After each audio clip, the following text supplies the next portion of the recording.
e comecei a criar mecanismos e modelos, né, que iriam jogar o jogo a meu favor. Muitas pessoas começaram a me demonizar pelo simples fato de eu fazer muito dinheiro. Então, no final das contas, eu estou culpando o outro por algo que, na verdade, eu estou errando.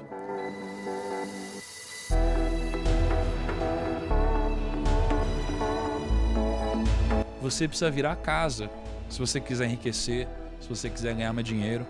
E como que você vira a casa? Você traz as probabilidades ao seu favor. Porque a casa é o cassino.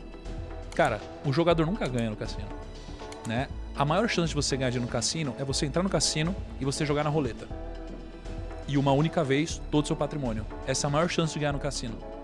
Porque você tem na roleta o preto e o vermelho, e você tem o 0 e o 00, que são verdes, né? Então você tem quase 50% de chance de ganhar. É algo entre 46% e 48% de chance, eu não sei direito. Então, a sua maior chance de ganhar no cassino é jogar uma única vez na roleta all-in em alguma das cores. Quanto mais você joga, mais você perde, porque as probabilidades estão contra você. Então, para você virar o cassino, você tem que jogar as probabilidades ao seu favor, né? Então, o jogo do enriquecimento é um jogo de probabilidades. Entendeu? É o jogo de jogar as probabilidades ao seu favor e não contra. E se você quer ser o jogador e quer jogar um jogo de gente grande, você está jogando com as probabilidades contra você. E você tende a empobrecer, a fazer cagada, a viver pobre, mas com a esperança de que você vai enriquecer algum dia, mas não vai. Talvez. E como é que tu fez pra virar a casa? Eu passei a deixar de querer enriquecer só com os meus investimentos e passar a ter uma carteira de clientes diversificada. Então foi quando eu deixei de querer enriquecer só investindo meu dinheiro e passei a montar um negócio. Tá. Não é? Então pensa assim, ó, tem muita gente hoje que acha que vai enriquecer pegando o seu dinheiro e querendo ficar comprando e vendendo toda hora. Pode enriquecer, mas as probabilidades estão contra você. Por isso é natural que você tenha mais chance de quebrar ou de não prosperar. Quando você empreende sem ferir princípios, porque o empreendedorismo por si só também é um jogo de probabilidades contra você, tá? Então quando você empreende numa área que você conhece, sem você se expor ao risco da ruína, sem se endividar mais do que você deveria, né? Aprendendo antes de correr algum grande risco, você acaba jogando aos poucos a probabilidade a seu favor.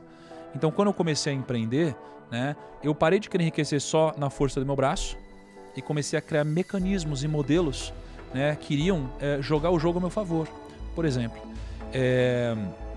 se eu tinha 50 pessoas no meu time, na época, prospectando clientes, a chance era muito grande de alguma dessas pessoas no meu time encontrarem um cliente multimilionário.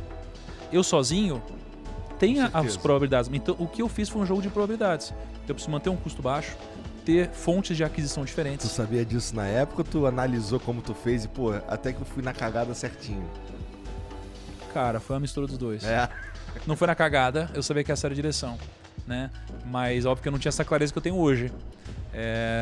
Mas na época eu também não tive um mentor, sabe? Eu não tive um cara que sentava comigo e me explicava. Os meus mentores eram os livros, né? Então o que mudou a minha vida com certeza foi ler, mesmo não gostando de ler.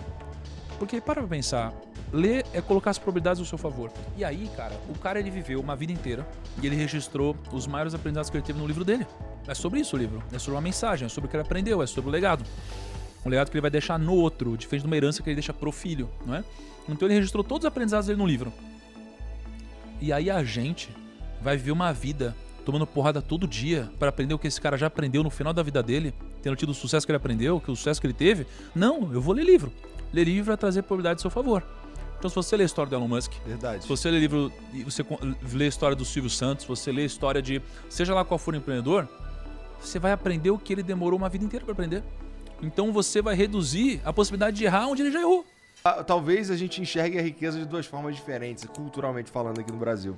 É maneiro tu ostentar, mas não é muito maneiro tu empregar pessoas, sei lá, tá ligado? Cara, tem um problema com as massas, assim, né? As massas... Toma cuidado pra falar isso, né, cara? Mas assim, as massas, elas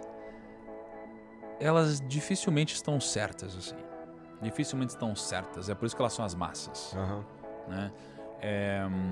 Mas por outro lado, se elas são a maioria, como eu poderia dizer que uma minoria de pessoas está certa, né? O que definiria o certo e errado? É complexo. mas eu vejo que geralmente a opinião das massas é uma opinião que tem muito mais a ver com um viés emocional do que com uma questão lógica. A gente erra isso o tempo todo. E o dinheiro é uma delas.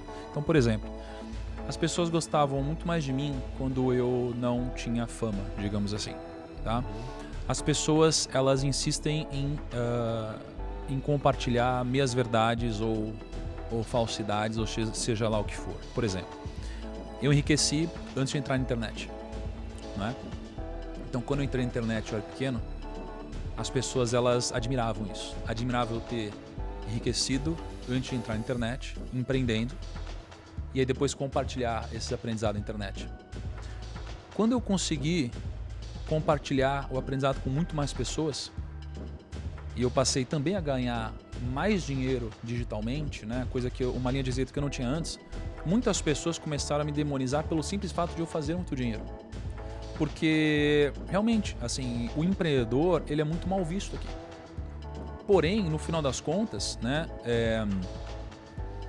existe uma lógica invertida e a pessoa, ela vive muitas vezes uma vida onde ela passa por ciclos errados sem nem perceber. Então, é claro que existem as exceções, mas muitas vezes eu sou uma pessoa que eu não fui admirado numa empresa onde eu trabalhei, por exemplo. Então eu não recebi um aumento, eu não cresci e eu fiquei estagnado mesmo acreditando que eu estava fazendo um bom trabalho.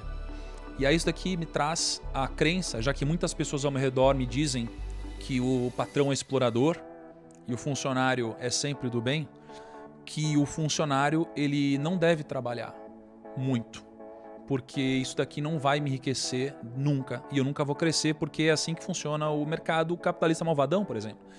E aí, quando eu me demito ou eu sou demitido e vou trabalhar numa outra empresa, eu entro nessa empresa com essa crença. E aí, por isso, eu não desempenho mais do que eu poderia desempenhar.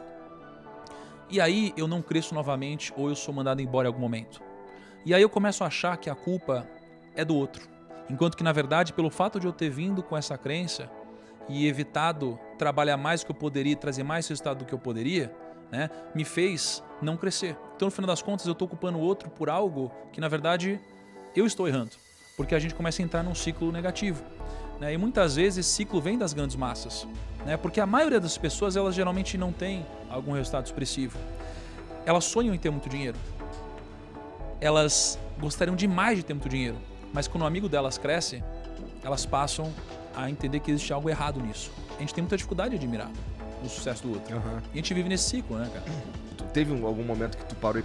Não era ficar rico o que eu queria. O que eu queria mesmo era, sei lá, eu queria ser um comunicador e não ser rico. Teve. Isso aconteceu depois que eu fiquei rico. Geralmente a gente precisa ficar rico pra isso acontecer. É muito difícil, cara. É muito difícil, cara, você ouvir alguma reflexão sobre riqueza de alguém que não chegou lá. É muito clichê ou muito ilógico você ouvir de alguém que passou a vida inteira pobre e nunca teve a opção de escolher e foi obrigado a viver a vida que teve, dizendo que o dinheiro não traz felicidade, por exemplo, um clichê como esse, ou que ser rico não vale a pena, né? Ou alguma coisa do tipo. Então, acho que a pessoa que ela não atingiu a liberdade financeira, ela dificilmente vive. Eu acho que ela sobrevive, não é? Então, ela é uma pessoa que ela faz o que faz por necessidade e não por opção, né? Então, dificilmente você vai saber se de fato você gosta do que você faz ou se você vive, né, uma vida preenchida, ou seja lá o que for, né, até você poder ter a opção de mandar todo mundo se ferrar, ou você poder dizer não porque você quiser, não é? Então, realmente, é muito difícil. E existe um clichê onde muitas pessoas sem dinheiro querem dar opinião sobre isso. E as pessoas nem sabem como é. É como aquela pessoa que nunca teve uma namorada ou um namorado e vai querer te dar conselho amoroso. E a gente que já viveu, a gente sabe, essa é a sua primeira namorada, sua primeira namorada, pô, isso daqui parece que vai dar ruim, não é? A gente já viveu coisas. É claro que existem as exceções, mas a regra, né, ela estatisticamente acontece. Acerta mais, né? Ela acerta mais.